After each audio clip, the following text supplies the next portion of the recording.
እንደሚፈልግ ሰላም እጅጉን እየተወደዳችሁና እየተከበራችሁ የአሁን ስፖርት አድማጭ ተመልካቾቻችን እንደምን አደራችሁ። የዕለተ እሁድ የጧት ስፖርታዊ መረጃዎችን ከአሁን ስፖርት ይዘን መጥተናል። በርካታ መረጃዎችን በተለይም በዝውውር ጉዳዮች እየሰማን እንገኛለን። ከተለያዩ ክለቦች ማለትም ከምትወዷቸው ክለቦች ከአርሰናል፣ ከማንቸስተር ዩናይትድ፣ ከማንቸስተር ሲቲ፣ ባርሴሎና፣ ሪያል ማድሪድ፣ ቼልሲ የመሳሰሉ ክለቦችን መረጃዎችን ይዘን ነው የቀረብነው። ከእናንተ የሚጠበቀው ሰብስክራይብ በማድረግ የቤተሰባችን አባል እንዲሆኑ ነው የምንጋብዛችሁ።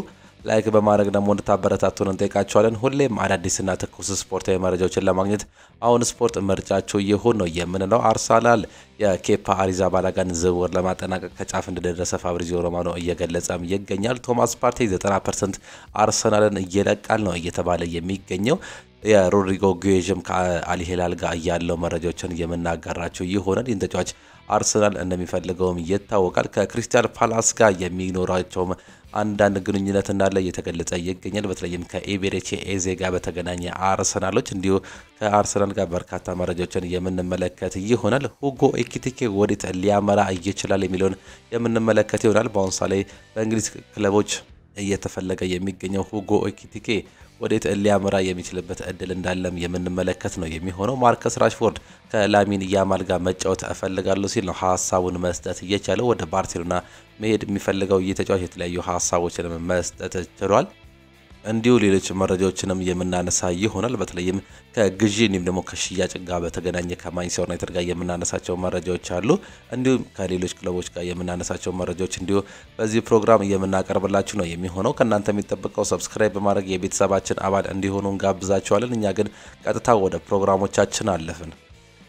በቅድሚያ በሀገር ውስጥ መረጃዎቻችን ስንጀምር በቀጣዩ መስከረም ወር በጃፓን ቶኪዮ በሚካሄደው የዓለም የአትሌቲክስ ሻምፒዮና ኢትዮጵያን በማራቶን ውድድር የሚወክሉ አትሌቶች ተለይተው ታውቋል። የኢትዮጵያ አትሌቲክስ ፌዴሬሽን ስራ አስፈጻሚ ኮሚቴ ትላንትና ባካሄደው ስብሰባ ኢትዮጵያን የሚወክሉ አትሌቶችን እንደለየ ነው ይፋ ማድረግም እየቻለው። በዚህ መሰረት በወንዶች ማራቶን አትሌት ታምራት ቶላ፣ አትሌት ደሬሳ ገለታ፣ አትሌት ታደሰ ታከለ እንዲሁም ደግሞ አትሌት ሚልኬሳ መንገሻ ተጠባባቂ ሆነው ተመርተዋል። ሚልኬሳ መንገሻ ነው በተጠባባቂነት እየተያዘው። ሌሎቹ ግን ታምራት ቶላ፣ ደሬሳ ገለታ እንዲሁም ደግሞ ታደሰ ታከለ ኢትዮጵያን ወክለው በማራቶን የሚሳተፉ ሲሆን በሴቶች ማራቶን ውድድር ደግሞ አማኒ በሬሶ ቀጥታ ተሳታፊ መሆን ችላለች። አትሌት ትዕግስት አሰፋ እንዲሁ ደግሞ ሁለተኛዋ ስትሆን አትሌት ስቱሜ አሰፋ ሶስተኛዋ ሆናለች። እንዲሁ አትሌት ያለም ዘርፍ የኋላውና አትሌት ትዕግስት ከተማ ተጠባባቂ ሆነው መመረጣቸውን ነው በትላንትናው ዕለት ይፋ እየተደረገው። የኢትዮጵያ አትሌቲክስ ፌዴሬሽን አያይዞም ቅሬታ ያለው አካል በ5 ተከታታይ የስራ ቀናት በአትሌቲክስ ፌዴሬሽን ጽህፈት ቤት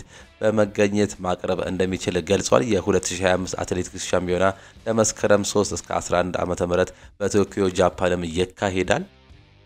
አርሰናል የኬፓን ዝውውር እንዳለቀ እንዲሁም ደግሞ ምንም እንደሚያስጨንቃቸው ነው የሚያስቡት። ኬፓ አሪዛባላጋም ቢሆን ወደ አርሰናል ተዛውሮ የሪያ ተፈካካሪ ለመሆን ዝግጁ ነው። የኬፓ ዝውውር የጊዜ ጉዳይ ነው ሲል ነው ፋብሪዚዮ ሮማኖ እየገለጸ የሚገኘው። በአሁኑ ሰዓት ላይ ምንም እንኳን ፊርማውንም ባያኖርም በዚህ ሰዓት ላይ ከቼልሲ ወደ አርሰናል ከአንደኛው የለንደን ክለብ ወደ ሌላኛው የለንደን ክለብ የሚሄደው ኬፓ አሪዛባላጋ በአሁኑ ሰዓት ላይ የአርሰናል ዝውውሩን ለማጠናቀቅ ከጫፍ ደርሷል። ነገር ግን ምንም የሚያሳስብ ነገር የለም ነው ሲል ፋብሪዚዮ ሮማኖ እየገለጸም የሚገኘው። ቶማስ ፓርቴ 90% አርሰናልን ይለቃል። ተጫዋቹን ደግሞ ወኪሉ አርሰናልን ደሞዝ እስካልጨመረ ድረስ ኮንትራት ማደስ አይፈልጉም። አርሰናል እንደማይጨምርም ያውቃሉ ሲል ቡቺ ላባ የተባለው ጋዜጠኛ ይዞት መውጣት እየቻለው መረጃ ነው። በአሁኑ ሰዓት ላይ ቶማስ ፓርቴ ወደ ሌሎች ክለቦች የሚሄድ እድልም እየሰፋ ይገኛል። የጣሊያን ክለቦች ንግግር እያደረጉ ይገኛሉ ከዚህ አፍሪካዊ እንቁ ተጫዋች ጋር። በአርሰናል ባለፈው ዓመት ጥሩ እንቅስቃሴን ማድረግ የቻለው ቶማስ ፓርቴ በዚህ ዓመት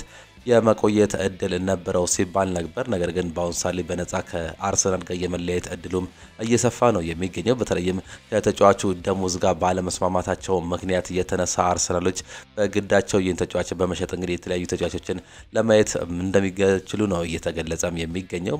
ማርቲን ዙቢሜንዲን ያስፈረሙት አርሰናሎች በዲፌንሲቭ ሚድፊልደር ቦታ ሌሎች ተጫዋቾችን ለማየት ይዳክራሉ ተብሎም ነው የሚጠበቀው።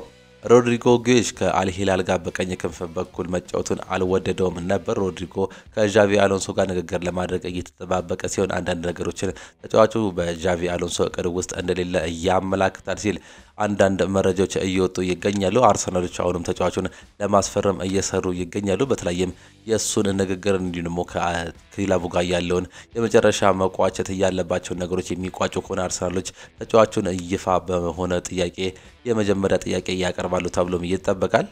ክሪስታል ፓላስ ለኤቤሬቺ ኤዜ በ3 ጊዜ የሚከፈል ወደ 20 ሚሊዮን ፓውንድ የሚጠጋ ክፍያ ለመቀበል ፈቃደኛ ናቸው። ፓላሶች አሁን ላይ እንደተገለጸው ሙሉን 68 ሚሊዮን ፓውንድ የመልቀቂያ ክፍያ መጠየቅ አቁመዋል ሲል ነው አንድ ጋዜጠኛ ይዞት መውጣት እየቻለው። አርሰናሎች የዚህም ተጫዋች ፈላጊ መሆናቸው እየተገለጸም ይገኛል። ኤቤሬቺ ኤዜ በክሪስታል ፓላስ ቦታ ጥሩ ጊዜን ማሳለፍ ችሎ ነበር፣ በተለይም ባለፉት 2 ዓመታት። በዚህም የተነሳ በክንፍ ቦታ ላይ ጥሩ ተፎካካሪ ሆኖ ተብሎ እንደሚጠበቅ እየተገለጸ ሲሆን አንደኛው ፈላጊም አርሰናል ሆኖ ነው ብቅ ማለትም እየቻለው።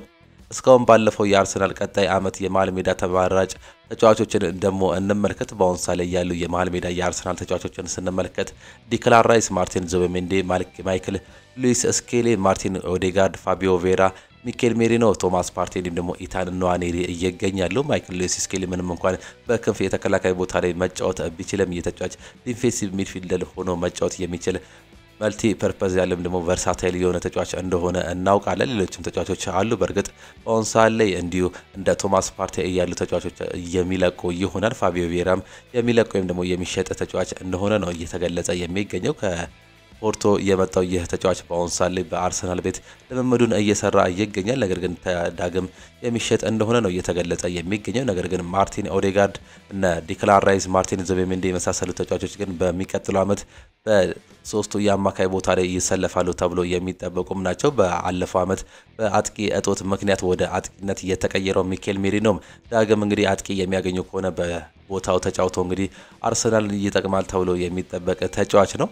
ያለፈው ዓመት የማይክል ሉዊስ ስኬሊ ስኬቶችን ደግሞ በዚሁ ስንመለከት የመጀመሪያ የፕሪሚየር ሊግ ጨዋታውን ማድረግ የቻለ ተጫዋች ነው። ባለፈው ዓመት እጅግ በጣም ድንቅ አቋምን ማሳየት የቻለ ተጫዋች ሲሆን 39 ጨዋታዎችን በዓመት ውስጥ ማድረግ ችሏል። ለአርሰናሎች የመጀመሪያ ጎሉን በሊጉ ከክለቡ ጋር ማስቆጠርም ችሏል። ለመጀመሪያ ጊዜ የአውሮፓ ሻምፒዮንስ ሊግ ጨዋታዎችንም ማድረግ እየቻለ ተጫዋች ነው። ሪያል ማድሪድ ላይ አሲስት ማድረግም እየቻለ እጅግ በጣም ድንቅ እንዲሁም ደግሞ ታዳጊ ተጫዋች መሆኑን ነው መመልከት እየቻለው። ለመጀመሪያ ጊዜ ለሀገሩ እንግሊዝ ብሔራዊ ቡድን ተጠርቶ በጥሩ አጫወት ወይም ደግሞ በቤስት 11 ውስጥ ገብቶ መጫወት እየቻለም ተጫዋች ነው። ለሀገሩ የመጀመሪያ ጎሉንም በመጀመሪያው ጨዋታ ላይ ማስቆጠር እየቻለ እንደተነበር የምናስታውሰው ጉዳይ ነው። የሊጉ የዓመቱ ምርጥ ወጣት ተጫዋቾች እጩዎች ውስጥ መካተትም እየቻለ እጅግ በጣም አስገራሚ የ18 ዓመት ተጫዋች መሆኑንም ተመልክተናል።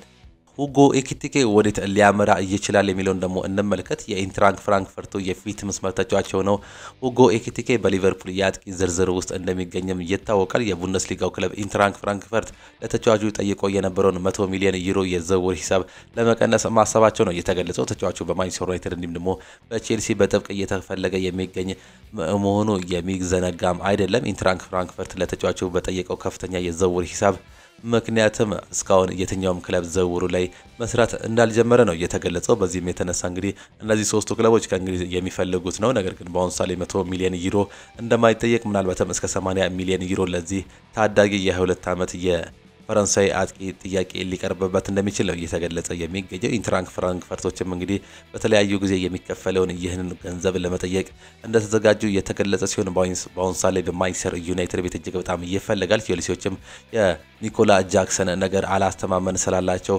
ከሊያም ዴላፕ ጋር ይህንን ተጫዋች ለማጣመር ሲሉ ፍላጎታቸውን ከፍ ማድረግም ችሏል። ሌላኛው ሊቨርፑል ነው የአጥቂ ስፍራውን ለማጠናከር እንዲሁም ደግሞ ዳርዊን ኑኔዝ ደግሞ የሚለቅ ከሆነ በዛ ቦታ ላይ ሁነኛ የአጥቂ ስፍራ ተጫዋችን ለማምጣት ሲሉ የተለያዩ ትክክለኛ 9 ቁጥር ተጫዋቾችን ማየትም መጀመራቸው እየተገለጸ ሲሆን አንደኛው ሁጎ ኤኪቲኬ ነው። በአሁኑ ሰዓት ላይ ወዴት ይሄዳል የሚለው ያልታወቀ ሲሆን ማንቸስተር ዩናይትድ፣ ቼልሲና ሊቨርፑል የዚህ ተጫዋች ከፍተኛ አፈላጊም ናቸው። ማርከስ ራሽፎርድ ከላሚን ያማል ጋር መጫወት እፈልጋለሁ ሲል ሀሳቡን ሰጥቷል። የማንቸስተር ዩናይትድ ተጫዋች የሆነው ማርከስ ራሽፎርድ ከላሚን ያማል ጋር ቢጫወት እንደሚደሰት ነው የተናገረው። ላሚን ያማል በዚህ እድሜው የሚያደርገው ነገር እየተለመደ አይደለም የሚለው ማርከስ ራሽፎርድ በቃላት ለመግለጽ ይቸገራል እና ገና እሱ እየተሻሻለ ይሄዳል በማለትም ተናግሯል። አንድ ቀን ከላሚን ያማል ጋር መጫወት እየፈለገ እንደሆነ የተጠየቀው ራሽፎርድ አዎ መጫወት እፈልጋለሁ፣ የሚሆን ከሆነ አብረን የምናየውን ይሆናል ሲል ነው በመልሱ መናገር የቻለው። ባላንዶር የሚገባው ለዓለም ምርጥ ተጫዋች ከሆነ ላሚን ያማል ይገባዋል፣ ሻምፒዮንስ ሊግ ባሸነፈ ከሆነ ዴምቤሌ ይገባዋል ሲል ነው ስለ ባላንዶርም ሀሳቡን መስጠት የቻለው። በዚህ ዓመት ድንቅ አቋሙን ያሳየው የ17 ዓመቱ ስፔናዊ ላሚን ያማል ባላንዶር የሚያሸንፍበት እድል ላይ እንዳለ ነው እየገለጸ የሚገኘው። ነገር ግን የሻምፒየንስ ሊግ በጣም ወሳኝ ከሆነ ኦስማን ዴምቤሌ ሊያነሳው ይችላል። ከዛ ውጪ ግን ላሚን ያማል በከፍተኛ እድል እንዳለው ነው እየገለጸ የሚገኘው። ስሙ ከባርሴሎና ጋር እየተያዘ የሚገኘው ማርከስ ራሽፎርድ ስፔን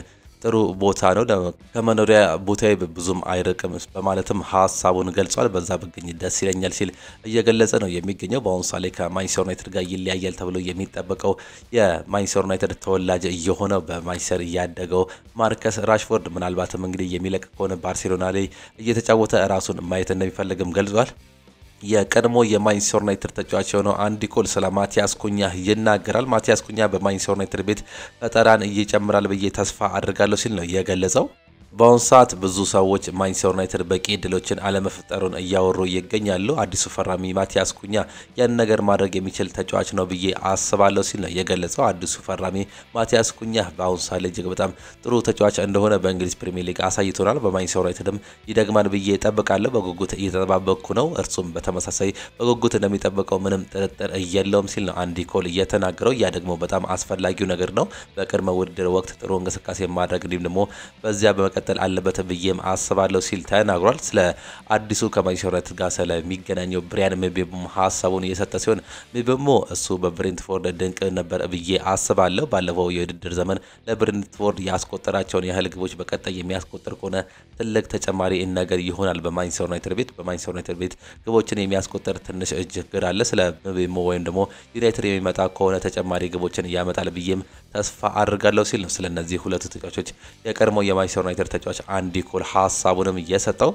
ማንቸስተር ዩናይትድ በዚህ ክረምት ሌላ ግብ ጠባቂ ማስፈረም ቢችል እንኳን የወቅቱ የማንቸስተር ዩናይትድ ቁጥር 1 ግብ ጠባቂ የሆነው አንድሬ ኦናና ከማንቸስተር ዩናይትድ ጋር ለመለያየት ይልቅ በቡድኑ መቆየት ለቦታው መፋለም እንደሚመርጥ ነው ታይም ስፖርት ይዞት የወጣው መረጃ የሚያሳየው። ከማንቸስተር ዩናይትድ ጋር ይቆያል ተብሎ ተስፋ የሚደረገው አንድሬ ኦናና ከሌሎች ክለቦች ጋር ንግግር ለማድረግ አንዳንድ መረጃዎች እንዳሉ ነው ፍንጮችም እየተገለጹ የሚገኙት። ማንቸስተር ዩናይትድም የአርጀንቲናን ተጫዋች እንግዲህ ኤሚሊያኖ ማርቲኔዝን ለማስፈረም በአሁኑ ሰዓት ላይ የመጀመሪያ ጥያቄ እንዳቀረቡ መረጃዎችን ሰምተን ነበር። ነገር ግን ይህም ተጫዋች መጣ። ሌሎችም ተጫዋች እንደ ዲያጎ ኮስታ ያሉ ከፖርቶ ያሉ ተጫዋቾችን ስማቸው ከማንቸስተር ዩናይትድ ጋር መያያዙንም ተመልክተናል። ነገር ግን ማንም ይምጣ ማንም በአሁኑ ሰዓት ላይ አንድሬ ኦናና በክለቡ ቁጥር 1 ግብ ጠባቂ ለመሆን ራሱን እንዳዘጋጀ እየተገለጸም ይገኛል። ከማንቸስተር ዩናይትድ ከመውጣት ይልቅ ራሱን በማሻሻል በማንቸስተር ዩናይትድ መቆየት እንደሚፈልግም መረጃዎች በስፋትም ይታያሉ።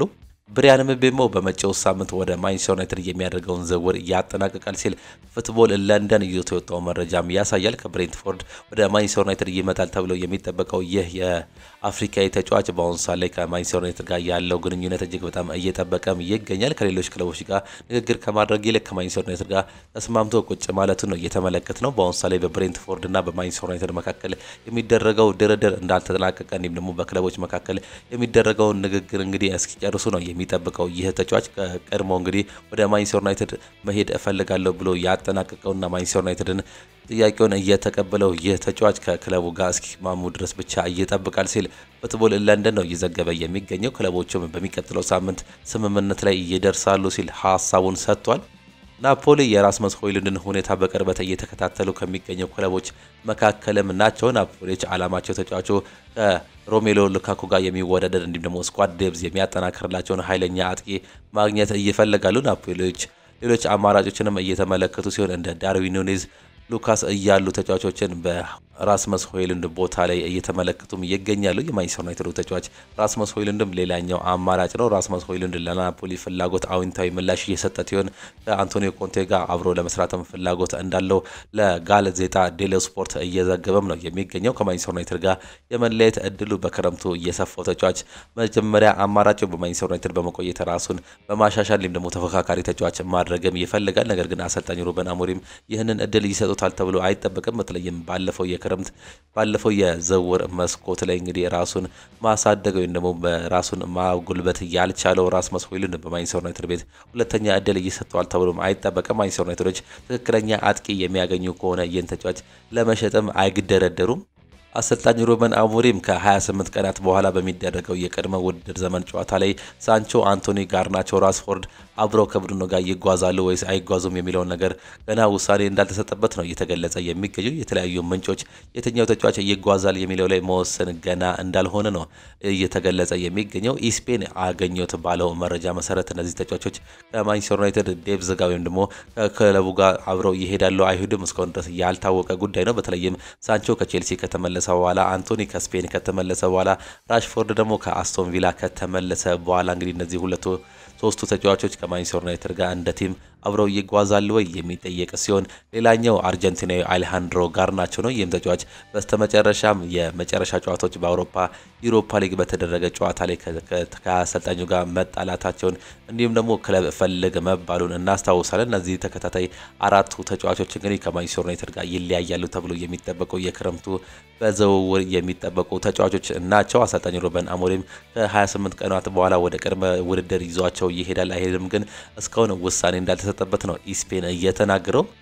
በርካታ ክለቦች በማርከስ ራሽፎርድ ላይ ፍላጎት እንዳላቸው ተገልጿል። ከወደ ጣሊያን ኢንተር ሚላን እንዲሁም ደግሞ ዩቬንቱስ፣ ከጀርመን ባየር ሙኒክ፣ ወደ ስፔን ስንመለከት ደግሞ ባርሴሎና እንዲሁም ደግሞ በርካታ የፕሪሚየር ሊግ ክለቦች በተጫዋቹ ላይ ፍላጎትም አሳይቷል። ነገር ግን እንግሊዛዊውን የ27 ዓመት የመስመር አጥቂ ማርከስ ራሽፎርድን ለማስፈረም ለማንቸስተር ዩናይትድ ተጨባጭ የዝውውር ጥያቄ እያቀረበ ተጫዋች እንደሌለ ሮብ ዳውሰን እንዲሁም ደግሞ ኢስፔን ላይ የተጻፈ መረጃም ያመላክተናል።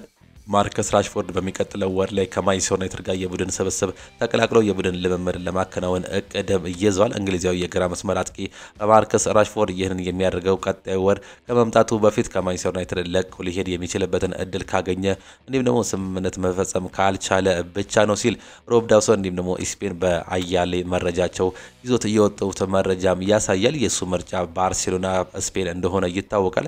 ጣሊያኖችም የሱ ፈላጊ ናቸው። በተለይም ኢንተር ሚላንና ጁቬንቱስ ባየር ሙኒክም ይህን ተጫዋች ቢያገኝ አይጠላም። በተለይም እነ ሌሮይ ሳኔን እየለቀቀው እንዲሁም ደግሞ ኪንግስሌይ ኮልማንን የመሰለ ተጫዋች ለመልቀቅ እየተቃረበውና እነ ቶማስ ሙለርን ያጣው ባየር ሙኒኮች በአሁኑ ሰዓት ላይ የአጥቂ ስፍራቸውን ማጠናከርም ይፈልጋሉ። በዚህም የተነሳ አንደኛው ምርጫቸው የማንቸስተር ዩናይትድ ንብረት የሆነው እንግሊዛዊው ማርከስ ራሽፎርድ ነው። አያሌ የጣሊያን የመረጃ ምንጮች እንዲሁም ደግሞ ጋዜጠኞች ለማንቸስተር ዩናይትድ የአታላንታውን ግብ ጠባቂ ማርኮ ካንሲኒቺን ለማስፈረም ፍላጎት እንዳለውና ነገሩ በፍላጎት ብቻ እንዳልቀረ እንዲሁም ይህ ዝውውር በቅርብ ጊዜያት ውስጥ ሊፈጸም እንደሚችል እየዘገቡ ይገኛሉ። ከዚህም በተጨማሪ አታላንታ ለሚለቁ በበረኛ ምትክ ይሆን ዘንድ ኢላ ካርፕሪን ለማስፈረም እየተዘጋጁ በስፋት እንደሆነ ነው እየተገለጸ የሚገኘው። አታላንታም ከ4 ዓመቱ ግብ ጠባቂ እስከ 43 ሚሊዮን ፓውንድ ድረስ እንደሚጠይቅ ነው እየተዘገበ የሚገኘው። ቱቶ ማርካቶ ይዞት መውረጣት የቻለው እንዲሁም ደግሞ ኢታሊያን ፉትቦል ሊዩስ አንድ ላይ ይዞት የወጡት መረጃም የሚያሳየው ነው።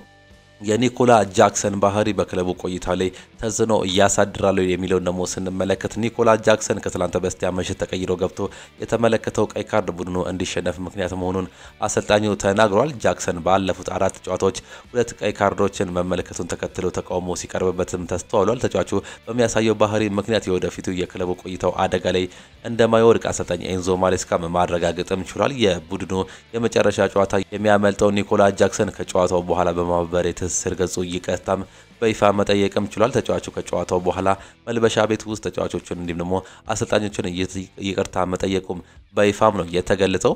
ፊል ፎደን አሰልጣኝ መሆን እፈልጋለሁ ሲል ተናግሯል። እንግሊዛዊ የማንቸስተር ሲቲ የፊት መስመር ተጫዋች ነው ፊል ፎደን በቀጣይ አሰልጣኝ መሆን ህልም እንዳለው ነው የተናገረው። አንድ ቀን አሰልጣኝ መሆን እፈልጋለሁ ያለው ተጫዋቹ አካዳሚ ውስጥ ታዳጊ ተጫዋቾችን ማሰልጠን አልማለሁ ሲል ሀሳቡንም ገልጿል። ፊል ፎደን አክሎም ሰዎች መርዳትን እፈልጋለሁ፣ የተቻለ ሰው እንዲሆንም ማድረግ ያስደስተኛል ሲል ፊል ፎደን ስለ ቀድሞ ወይ ስለ ወደፊት ህይወቱ ሀሳቡንም ሰጥቷል። ሌላኛው በሰበር መረጃ የማንቸስተር ሲቲ አማካይ ተጫዋች የሆነው ጀርመናዊ ኢልካይ ጉንዶጋን ከጋላታሳራይ ጋር በግል ስምምነት ጉዳይ ላይ እንደደረሱ ሊኪፕ ይዞት የወጣው መረጃም ያሳያል። ጋላታሳራይ ከፍተኛ ፈላጊ ነው ለዚህ ተጫዋች የግሉ ለማድረግ። የተጫዋች ከማንቸስተር ሲቲ ጋር ይለያያል ተብሎ የሚጠበቀው ሌላኛው ተጫዋች ሲሆን በግል ደረጃ ጋላታሳራይ እንዲሁም ደግሞ ኢልካይ ጉንዶጋን መስማማት ችሏል። የማንቸስተር ሲቲ እንዲሁም ደግሞ የተጫዋቹ ፍላጎት በአሁኑ ሰዓት ላይ የመለያየት እንደሆነ የተገለጸ ሲሆን በማንቸስተር ሲቲ ቤት የማይቆየው ኢልካይ ጉንዶጋን በአሁኑ ሰዓት ላይ ወደ ጋላታሳራይ በመሄድ እንግዲህ ቀጣይ ጉዞ እንዲሁም ደግሞ ቀጣይ ክለቡን እዛ እያደርጋል ነው እየተባለም የሚገኘው። ሊቨርፑል ተጨማሪ ተጫዋች እያስፈርማልም ተብሏል። የወቅቱ የፕሪሚየር ሊግ አሸናፊ ሊቨርፑል በዝውውር መስኮቱ ንቁ ተሳትፎ በማድረግም ላይ ይገኛሉ። የአሰልጣኝ አርነ ስሎት ቡድን ሊቨርፑል በዝውውር መስኮቱ ፍሎሪያን ቪርትዝን እንዲሁም ደግሞ ጀርሚ ፍሪምፖንግን አስፈርመዋል። በተጨማሪም ሚሎስ ኪርኪዝን ከበርንማውዝ ለማስፈረም ከስምምነት ላይ በ40 ሚሊዮን መድረሳቸው ይታወቃል። ሊቨርፑሎች የሶስት ተጫዋቾች ዝውውር ቢያጠናቅቁም አሁን ስራቸው እንዳልተጠናቀቀ እንዲሁም ደግሞ በዝውውር ገበያው እንደሚንቀሳቀሱ ነው የተገለጸው። ክለቡ በቀጣይ ተጫዋቾች እንደሚሸጥ እንዲሁም ደግሞ በምትኩም አዳዲስ ተጫዋቾችን ወደ ቡድኑ በሚቀላቀል እንደሆነ ነው የተገለጸው። በሌላ በኩል ዳርዊን ኑኔዝ፣ ፍሬድሪኮ ኬዛን በዚህ ክረምት ሊቨርፑልን ይለቃሉ ተብለው የሚጠበቁ ተጫዋቾች ናቸው። ጃሬል ኳንሳም ሌላኛው ከሊቨርፑል ጋር ይለያያል ተብለው የሚጠበቅ የተከላካይ ስፍራ ተጫዋች እንደሆነ ይታወቃል። በዛ ቦታ ላይ እነ ማርክ ጉዩን የመሳሰሉ እንግሊዛዊ ድንቅ ጥበበኛ ተጫዋቾችን እየተመለከቱም ይገኛሉ። በተለይም ጃሬል ኳንሳ ወደ ባየር ሊቨርኩሰን መሄዱን ተከትሎ በዛ ቦታ ላይ ተተኪ ያስፈልጋቸዋል። በዚህም የተነሳ እጅግ በጣም ድንቅ አቋሙን እያሳየው በክሪስታል ፓላስ ጥሩ ጊዜን ማሳለፍ እየቻለው ለእንግሊዝ ብሔራዊ ቡድን መጠራት እየቻለውን ማርክ ጉዩን በዛ ቦታ ላይ ለማስፈረም እንደሚጥሩ እየተገለጸም ይገኛል። ለፍሬድሪኮ ኬዛ፣ ዳርዊን ኑኔዝን የሚለቁ ከሆነ ደግሞ በዛ ቦታ ላይ በተለይም በአጥቂ ቦታ ላይ ዳርዊን ኑኔዝን የሚተካ ተጫዋቾች እየተመለከቱም ይገኛሉ። አንደኛው ተፈላጊ ተጫዋች ደግሞ ሁጎ ኤኪቲኬም ነው። ጀርሚ ፍሪምፖንግ ስለ ፍሎሪያን ቪርትዝ ሀሳቡን ይሰጣል። ከፍሎሪያን ቪርትዝ ጋር እንደገና መጫወት በጣም አስደናቂ ነገር ነው። በተለይም በሊቨርፑል ቤት አስደናቂ ጊዜን አብረን እናሳልፋለን፣ አስደናቂ ጊዜም ይሆናል ሲል ነው ሀሳቡንም መስጠት እየቻለው። የርገን ክሎፕ ለፍሎሪያን ቪርትዝ ፊርማም ሀሳቡንም ሰጥተው ነበር። ስለ ቀድሞ ክለባቸው አንዳንድ ነገርን ሲያነሱ በእርግጥ በጣም ጥሩ ይሆናል፣ እርግጠኛ ነኝ ልዩ ችሎታ ያለው ተጫዋች አስፈርመዋል፣ ለማየት ጓጉቻለሁ፣ ጥሩ ይሆናል፣ ይህ ነገር እጅግ በጣም ድንቅ ጊዜን እያሳልፋል ብዬ ተስፋ አድርጋለሁ ሲል የቀድሞ የሊቨርፑል አሰልጣኝ የሆኑት የርገን ክሎፕ ተናግሯል። ሊቨርፑል ደግሞ ባየር ሊቨርኩሰን የጃሬል ኳንሳን ዝውውር ለመጨረስ የመጨረሻ ደረጃ ላይ ይገኛሉ። የዝውውር ዋጋ 30 ሚሊዮን ቋሚ ክፍያ እንዲሁም ደግሞ ተጨማሪ ቦነሶች ይኖሩታል ሲል ፋብሪዚዮ ሮማኖ እየገለጸም ነው የሚገኘው። በእነዚህ በሊቨርፑል ደግሞ በተጫዋቹና ክለቡ መካከል ያለው ስምምነት እየተጠናቀቀ ጉዳይ ነው። በአሁኑ ሰዓት ላይ ፊርማዎች እንዲሁም ደግሞ አንዳንድ ነገሮች ናቸው የሚቀሩት ሲል ፋብሪዚዮ ሮማኖ መግለጽም ችሏል። ሊቨርፑል ከፈጸማቸው ዝውውሮች ምን ይጠበቃል የሚለውን ደግሞ እንመለከት። ከሊቨርፑል ካለፉት ዓመታት በተለየ መልኩ ያደረጋቸው ዝውውሮች አስደናቂና የማይታመኑ ናቸው። ፍሎሪያን ቪርትዝ፣ ሚሎስ ኪርኪዝ እንዲሁም ጀርሚ ፍሪምፖንግን በፍጻሜው በመጨረሻ ጊዜ ማስፈረም ችሏል። እነዚህን ተጫዋቾች ጨምሮ እንደሚለው ከሆነ እነዚህ ዝውውሮች ቡድኑ ወደፊት የሚያራምዱ አዲስ ተስፋ የሚሰጡ እንደሆነ በብዙዎች ዘንድ ተጠብቋል። በተለይ አዳዲስ ተጫዋቾች አዲስ ቡድን ሲቀላቀሉ የሚፈጥሩት ተነሳሽነት የመጨረሻ ለውጥ በጣም እጅግ በጣም አስፈላጊ ነገር ነው። እንደ እግር ኳስ ተመልካችና አስተያየት ሰጪ እነዚህ ዝውውሮች በሊቨርፑል መልካም ውጤት እንደሚያመጡና ጥሩ ነገሮችን እንደሚሰሩ ጥርጥር የለውም። እነዚህ ዝውውሮች ለወደፊቱ ለሊቨርፑል ክለብ እንግዲህ በእጅጉ ይጠቅማሉ ተብሎም የሚታሰብ ጉዳይ ነው። አዲስ ተጫዋቾች ቀድሞ በነበሩ ስኬታማ ቡድን ውስጥ ተጨማሪ ስኬትን ያመጣሉ ተብሎ የሚጠበቁ ናቸው። የቡድኑን አጠቃላይ አፈጻጸም እንደሚሻሻልም ግልጽ ነው። በተጨማሪም እነዚህ ዝውውሮች በሊቨርፑል ቤት በተለያየ የውድድር ዘመን ወይም ደግሞ በውድድር መስኮት እንደ ሻምፒዮንስ ሊግ፣ ፕሪሚየር ሊግ እና ሌሎች ውድድሮች ላይም ተፎካካሪ እንዲሆንም ያግዛሉ። በተለይም ቲም ስፒሪቱ ከፍ ባለ ቁጥር በአብዛኛው የእግር ኳስ ርብርብ ውስጥ ይሳካላቸዋል ተብሎ የሚጠበቁ ናቸው። በተለይም በአሁኑ ሰዓት ላይ ሶስት ተጫዋቾችን ለማስፈረም መቃረባቸው ተመልክተናል። ሁለቱ እየፈረሙ ሲሆን አንዱ ከጫፍም ደርሷል። ሌሎችም ተጫዋቾች የሚያመጡ ከሆነ እንደ ቲም ስፒሪታቸው ከፍ ማድረጋቸውን አንደኛው አማራጭ ሲሆን፣ ሁለተኛው አማራጭ ደግሞ ይህ ቲም እንደገና እንደ አዲስ ዋንጫዎችን የማንሳት ፍላጎታቸውም ይጨምራል። ይህንንም ተከትሎ እንግዲህ እንደ አዲስ ምናልባትም በሚቀጥለው ዓመት በእንግሊዝ ፕሪሚየር ሊግ ራሳቸውን ዋንጫ ለማንሳት ይጠቅማሉ። በአውሮፓ ቻምፒየንስ ሊግ ደግሞ እስከ ፍጻሜ በመድረስ ለስድስተኛ ጊዜ ቻምፒየንስ ሊጉን ለማንሳትም ከጫፍ የመድረስ እድልም ይኖራቸዋል። የኤፍኤ ካፕ እንዲሁም ደግሞ የካራቦ ካፕ ዋንጫዎችንም ለማንሳት እነዚህ ተጫዋቾች ወሳኝ ናቸው ተብሎም ይጠበቃል። ሪያል ማድሪድ የተጫዋቹን ግልጋሎት አያገኝም። ፈረንሳያዊ የሪያል ማድሪድ የፊት መስመር ተጫዋች የሆነው ኪሊያን ምባፔ ቡድኑ ባደረገው ልምምድ ላይ አለመሳተፉ ነው የተገለጸው። ኪሊያን ምባፔ የሆድ ህመም አጋጥሞት ሆስፒታል አምርቶ ሕክምናው መከታተሉ አይዘነጋም። ሪያል ማድሪድ ዛሬ ከሜክሲኮ ክለብ ፓኩቻ ጋር በሚያደርገው ጨዋታ የምባፔ ግልጋሎት የማያገኝ መሆኑ ነው የተገለጸው። በተጨማሪም ስፔናዊ የመስመር ተጫዋች ዳኒ ካርቫል ልምምድ አለመስራቱም ተገልጿል። የመጀመሪያ የክለቦች የዓለም ዋንጫ ጨዋታን በአቻ ውጤት ያጠናቀቀው ሪያል ማድሪድ ዛሬ ምሽት 4 ሰዓት ላይ ከፓቹካ ጋር የሚያደርገው ጨዋታም ይጠበቃል።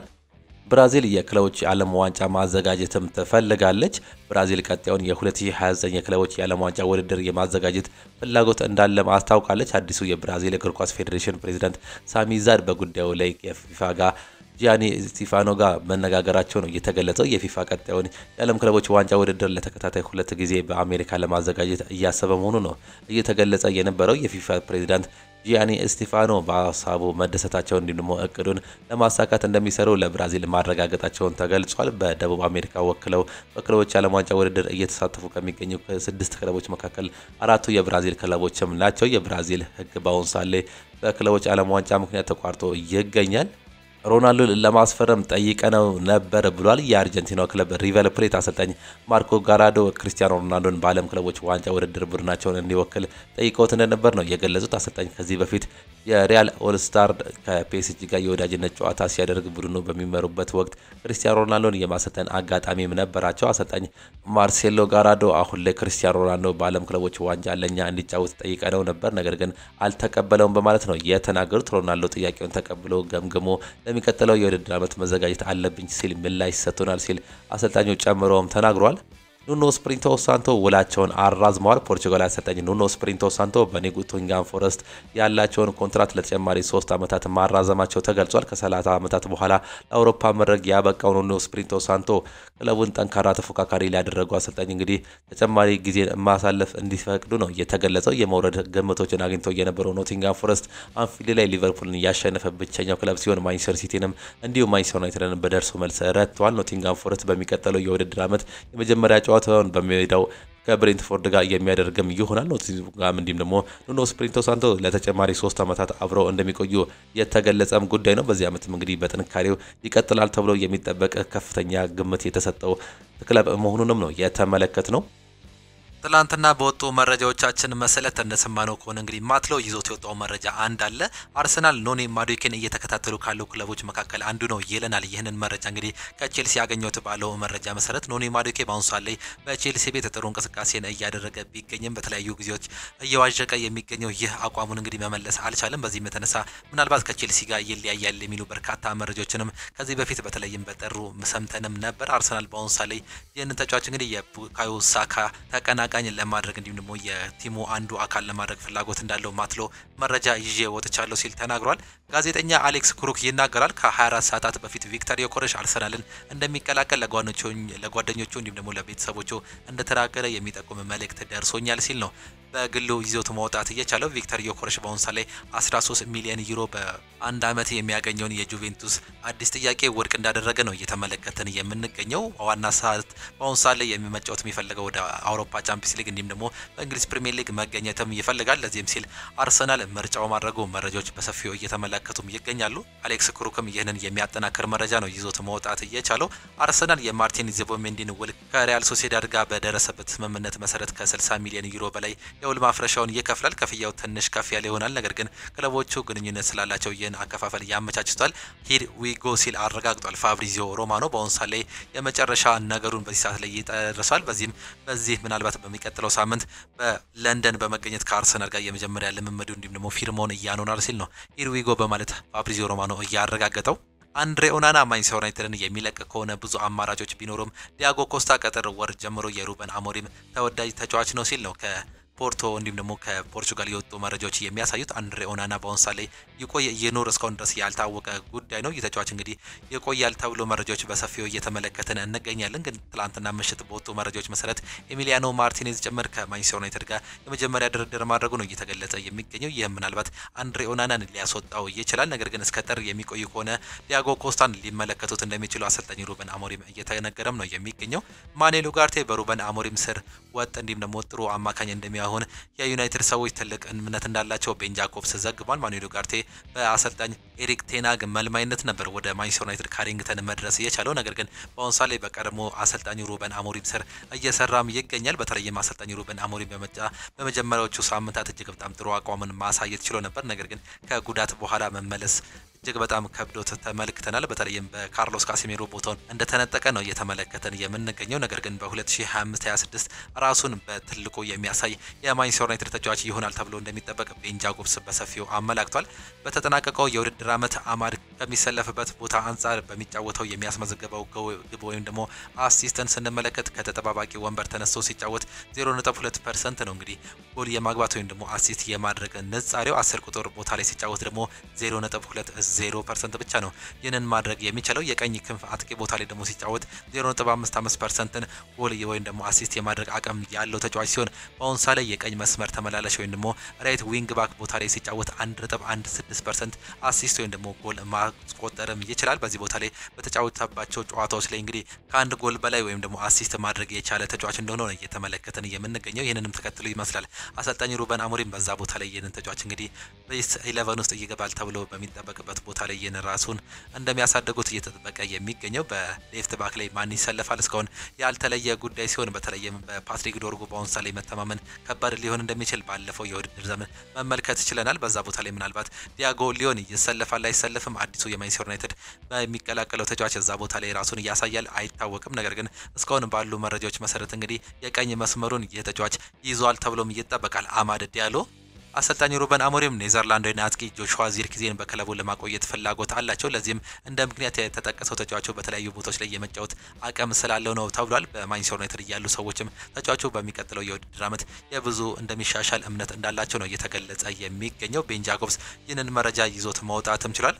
የእንግሊዝ ታላላቅ ክለቦች የጀርመኑ ክለብ ኢንትራንክ ፍራንክፈርት ለአጥቂው ሁጎ ኢኪቲኬ ዝውውር ከ80 እስከ 90 ሚሊዮን ዩሮ እንደሚቀበል ያምናሉ ነው እየተባለም የሚገኘው። ፋብሪዚዮ ሮማኖ ይህንን መረጃ ይዞት መውጣት ችሏል። በአሁኑ ሰዓት ላይ ሊቨርፑል፣ ቼልሲና ማንቸስተር ዩናይትድ የዚህ ተጫዋች ፈላጊ ናቸው። በተለይም ማንቸስተር ዩናይትድ ጠበቅ አድርጎ የያዘው ሲሆን መጀመሪያ ጥያቄም ለማቅረብ እንደተዘጋጀ መረጃዎችም ያሳያሉ።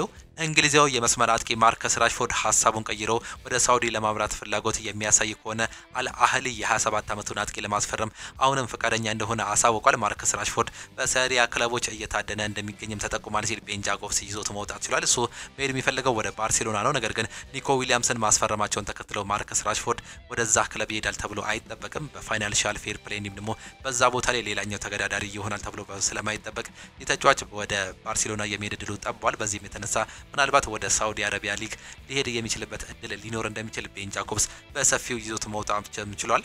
በዚህ ያለኝን ጊዜ እየወደድኩት ነው። ሁሉም ነገር ከባድ ነበር። ሆኖም የቡድን አጋሮቼ በጣም ረድተውኛል ሲል ተናግሯል። በሚቀጥለው የውድድር ዓመት አሪፍ አቋም ለማሳየት ከአሁኑ ጠንክሬ በመስራት ላይ እገኛለሁ። የማደርገውን ነገር ሁሉ በሙሉ በተጠናከረ መልኩ ማስቀጠል ይኖርብኛል ሲል ከአርሰናል የፈረመው አይደን ሄቨን ሀሳቡንም መስጠት ችሏል።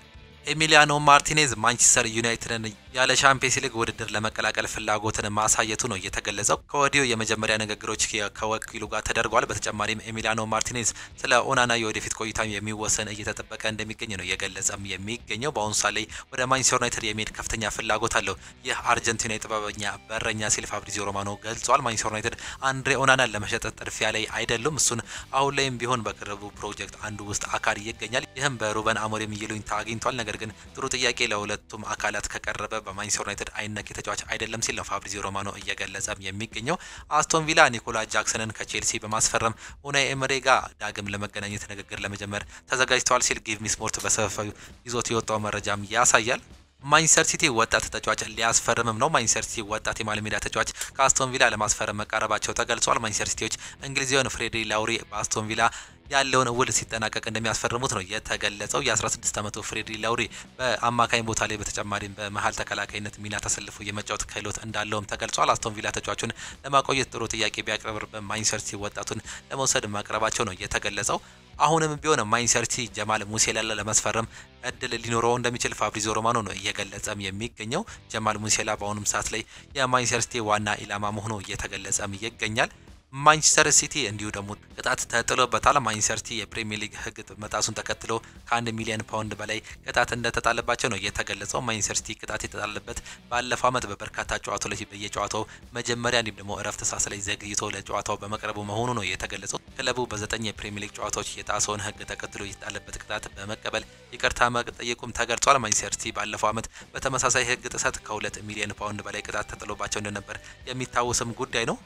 ጃሬል ኳንሳ ባየር ሊቨርኩሰንን ለመቀላቀል ፈቃደኛም ሆኗል። ከቪርትዝ እንዲሁም ደግሞ ፍሪምፖንግ በኋላ ሁለት ክለቦች በኳንሳ ጉዳይ እንደገና ድርድር ላይ ይገኛሉ። ሊቨርፑል ለማል ተከላካይነት ማርኮ ጉሂን እንደ አማራጭ እንደያዘውም በሌላው መረጃ ፋብሪዚዮ ሮማኖ ይዞት የወጣው መረጃም ያሳያል። ጃሬል ኳንሳ ከሊቨርፑል በ30 ሚሊዮን ዩሮ የሚለቅ ከሆነ የተጫዋች እንግዲህ ወደ ባየር ሊቨርኩሰን የሚሄድ ሰፊም እድል እንዳለው እንዲሁም ደግሞ ከጫፍ መድረሱ ነው ትላንት ምሽት የሰማናቸው ከፍተኛ መረጃዎች እየተመለከተን እንገኛለን። ቤን ጃኮብስ፣ ፋብሪዚዮ ሮማኖ እንዲሁም ደግሞ ፍሎሪያን ሰን ፒተርስበርግ ይዞት ያወጡት መረጃዎች እንደሚያሳዩት ከሆነ ከጫፍ መድረሳቸውን እነዚህ ሁለቱ ክለቦች እንዲሁም እነዚህ ሁለቱ ደጋፊዎች እርስ በርስ እንግዲህ ራሳቸውን እየተደጋገፉም ይገኛሉ። ጃሬል ኳንሳ ወደ ባየር ሊቨርኩሰን ሲሄድ ፍሎሪያን ቪርትዝ እና ጀርሚ ፍሪምፖንግ ወደ አንፊልድ መምጣታቸውን ተመልክተናል። በዚህም የተነሳ ለዚህ ተጫዋች መሄድ እጅግ በጣም ጥሩ እንቅስቃሴ ማድረጋቸው ነው የተገለጸው። ሊቨርፑል በመሃል ተከላካይነት በአሁን ሳሌ ማርክ ጉይን እንደ አማራጭ ይዞት እየተከታተለውም ይገኛል። የክሪስታል ፓላስ ተጫዋች በሌሎች ክለቦችም ራዳር ውስጥ ነበር፣ በተለይም በቼልሲ ቤት።